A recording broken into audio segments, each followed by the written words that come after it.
5 రోజుల్లో అధికారంలోకి వచ్చిన వెంటనే ఎంపీగా గెలిచిన 5 దినాలలో నిజామాబాద్ పసుపు రైతాంగానికి నిజామాబాద్కు పసుపు బోర్డు తెస్తా అని బాండ్ పేపర్ రాసి ఇవ్వడమే కాదు, రాజ్నాథ్ సింగ్ నాడికి పిలిపించి మీకు అందరికి మాట ఇప్పించండు.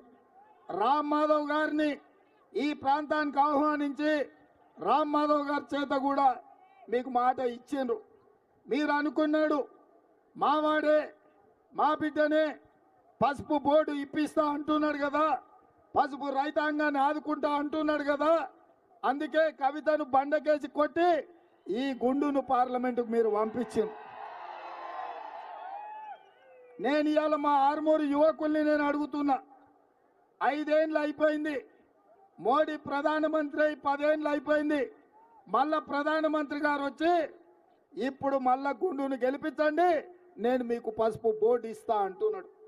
నేను అడుగుతున్నా, ఇదే ఒకవేళ గుజరాత్లో మాట ఇచ్చుంటే, ఇదే ఒకవేళ ఉత్తరప్రదేశ్లో మాట ఇచ్చుంటే ఇవాళ నరేంద్ర మోడీ గారు ఇట్లనే వాయిదాలు వేసుకుంటా 10 సంవత్సరాలు వాయిదా పెడుతుండేనా?